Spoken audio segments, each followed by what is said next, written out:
उत्तर प्रदेश सरकार में कैबिनेट मंत्री निषाद पार्टी के राष्ट्रीय अध्यक्ष डॉक्टर संजय निषाद उन्होंने समाज को जोड़ने के लिए, जागरूक करने के लिए और अपने समाज को ऊंचा उठाने के लिए एक यात्रा का आयोजन किया। ये यात्रा कई जनपदों में चली, जिसके चलते यात्रा उसके बाद लखनऊ के लिए रवाना हो गए। लेकिन यात्रा जनपद में भ्रमण कर दी। यात्रा के दौरान उन्होंने कहा केजरीवाल तकनीक करने में अंतरक्षण का कोई भी सुविधा नहीं, केजरीवाल ने VIP सीटों का लाभ, सत्ता का लालच साथ ही अखिलेश यादव ने कहा कि लाशों पर राजनीति नहीं करेगी। जांच उनको लेकर उन्होंने कहा कि जांच बना दी गई, जांच जिन दोषियों और पुलिस के जिम्मेदार होंगे वो बताएं क्या सत्ता पक्ष का है या विपक्ष का। अगर गलत है तो गलत माना जाए। इस सरकार में केवल वोट बैंक की राजनीति, विकास की राजनीति की जाती है।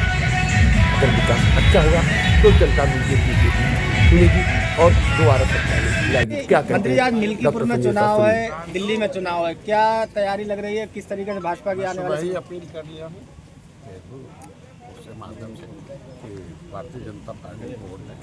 काम के आधार पर जो वादा करते हैं वो पूरा करते हैं। राष्ट्रवाद के आधार पर अर्थव्यवस्था सुदृढ़ के आधार पर रोजगार के साधन, जो भी इंफ्रास्ट्रक्चर है, जो भी व्यवस्थाएं मानव को चाहिए।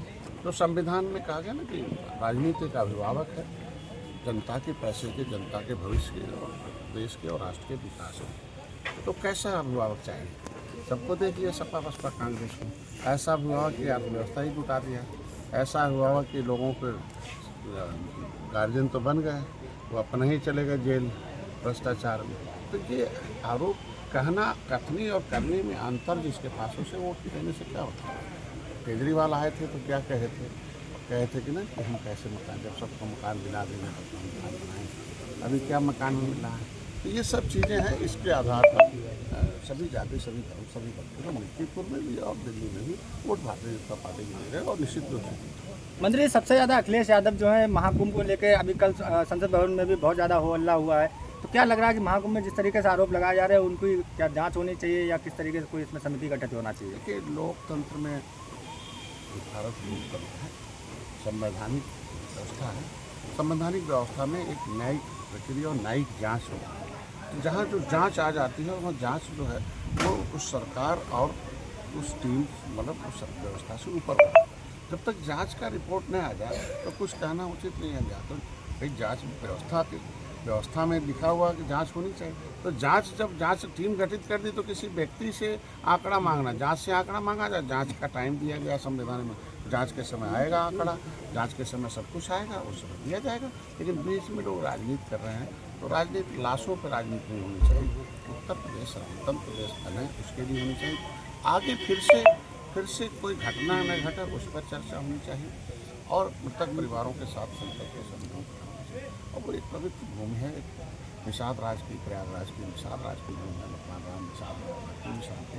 और दुनिया के लोग अगर वो जिस आस्था पर केंद्र पर आते हैं तो उस पर उसी हिसाब से दुनिया में भारत की पहचान। मंत्री, सबसे बड़ी बात है कि जिस तरीके से आंकड़े की बात आ रही है कि जो लोग मिसिंग है अभी तक, जिनका पता नहीं, उसके आंकड़े सरकार क्यों नहीं अभी तक खोल रही है? तो जांच तो इसीलिए लिखा है कि कौन दोषी है, किस कारण हुआ है, कितने लोग हताहत हुए हैं, कितने लोग हुए हैं। तो जांच तो इससे नहीं, ये तो घटना के बाद का विषय, मतलब इस हादसे में कितने लोग शिकारी, उसका आकलन क्यों? आकलन तो जांच तो करेगा ना, जांच ही रिपोर्ट देगा ना, जो बयान क्या। आपका क्या मतलब कहता है? आपकी पार्टी मतलब रिपोर्ट हमारी सरकारी ने तो जांच लिखा है, सरकारी जांच लिखी है ना। जांच नहीं लिखती तब कहते कि नहीं जांच नहीं कराना चाहते हैं, आंकड़ा नहीं देना चाहते। तो जांच के आधार अभी पर संख्या नहीं कंफर्म है आपको? जांच के आधार पर ही आएगा। कब होगी ये जांच का टाइम दिया गया अपने समय। आपकी क्या हमको लगता है समय सीमा के अंदर ही जांच की। आपकी क्या है पूरी, आपका ये क्या पूरा कार्यक्रम है फर्रुखाबाद में आज किस तरीके से आप लोग? संवैधानिक अधिकार यात्रा है, संविधान में सभी को अधिकार है, मताधिकार के साथ सम्मान पाने का सब अधिकार है, शिक्षा पाने का अधिकार है।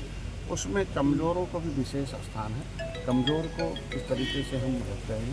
संविधान में अधिनियम है 341 कि मजबूत घोड़ा कमज़ोर घोड़े का हिस्सा खा जाता है, इसलिए आरक्षण की व्यवस्था दी गई है। आरक्षित की गई है, पैसा, बुद्धि, शिक्षा, स्वास्थ्य, रोजगार, पद इसका राजनीति सब सुरक्षित की गई है 23%। उसमें लेदरमैन, वाशरमैन, फिशरमैन 66 समूह हैं। लेकिन सामाजिक न्याय समिति का रिपोर्ट कहते हैं कि सभी 66 समूहों का हिस्सा केवल लेदरमैन खा रहा है, 27% का हिस्सा केवल मिल्कमैन खा रहा है। ऐसे में इनके हिस्से कहाँ जा रहे हैं? तो इनका संविधान में अगर हिस्सा मिला हुआ है तो कैसे लूटा गया, उसके लिए इनको पर्दाफाश किया जा रहा है कि 1994 में उत्तर प्रदेश में एक अधिनियम अलग बन गया कि जो जातियां अनुसूचित में दिल्ली में थीं जो संविधान में, उसे ओबीसी में डाल दिया गया खिचड़ी। तो फिर हम लोगों ने जब आंदोलन किया 7 जून 2015 को, एक बार रोड पर आए तो फिर उसमें से अनुसूचित पिछड़ी जात से सीट से निकल गई कि नहीं ये अनुसूचित हैं तो वो लागू होना चाहिए। अनुसूचित हैं तो अनुसूचित हैं, वो 9% ओबीसी से कटे और फिर एससी में जुड़े, तो जिसको लेना है उसको तो वोट पाना पड़ेगा ना। आपकी पार्टी और राजभर जी की पार्टी में क्या अंतर है? दोनों लोग एक ही न्याय की लड़ाई लड़ रहे हैं। देखिए उनके क्या है नहीं, लेकिन हम संवैधानिक लड़ाई लड़ रहे हैं। संविधान में राजभर भी अनुसूचित जात सूची में है, भर भी है, और जो है बिंद भी है, कश्यप कहार भी है, घेवर भी है, प्रजापति भी है। 66 समूह है। 66 समूह में 17 पिछड़ी जातियों में जो डाले गए थे पिछड़ी जातियाँ, वो अधिसूचित हैं संविधान में और राष्ट्रपति के द्वारा गिनती हुई थी 1961 में। तो ऐसी सभी जातियाँ, चाहे राजभर हो, चाहे प्रजापति हो, चाहे कश्यप कहार हो, उनको राष्ट्रपति ने मेरे आंदोलन के बाद 7 जून 2015 सड़क पर जो आंदोलन किया था, रेल आंदोलन किया था, तब राज्यपाल ने 31 दिसंबर 2016 को निकाल दिया। तो मैं सभी जातियों को अनुसूचित जाति का प्रमाण पत्र मिला जारी हो, ओबीसी से नाम खारिज हो और एससी का प्रमाण पत्र मिलकर जारी हो। ये मंत्री जी, एक सवाल है, जो महाकुंभ भगदड़ वाली जांच है वो कहीं न कहीं साजिश के एंगल से अब जांच हो गई है, तो क्या लगता है वो जो भगदड़ हुई उसमें साजिश है? नहीं, अभी जब तक जांच के रिपोर्ट में आ जाए तो किसी व्यक्ति के कहने पर जांच अधिकारी जो नहीं, ये तो आपकी पार्टी की ओर से बयान आ रहा है कि ये साजिश तय हुआ है। पार्टी के सरकार ही पार्टी है ना, पार्टी सरकार है और सरकार के हम लोग अंग हैं, हम संवैधानिक पदों पर हैं। तो सरकार ने जांच की है, उस जांच में अधिकारी हैं जो जांच के मेंबर्स हैं, वो कोई बयान देते हो तो उस पर जवाब दिया जा सकता है। कोई किसी के आप मानते हैं कि आपकी सरकार में भ्रष्टाचार है?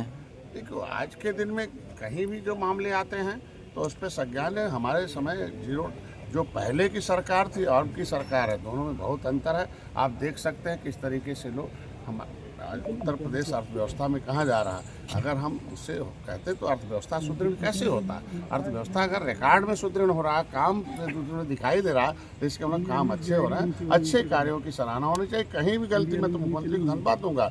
कहीं ऐसा मामला आता है जो दोषी पाए जाते हैं उनके खिलाफ कार्रवाई होती, चाहे कितने रसूखदार होते हैं। तो ये व्यवस्था है, उस व्यवस्था का पालन हमारी सरकार में। ठीक है, थैंक यू। मंत्री जी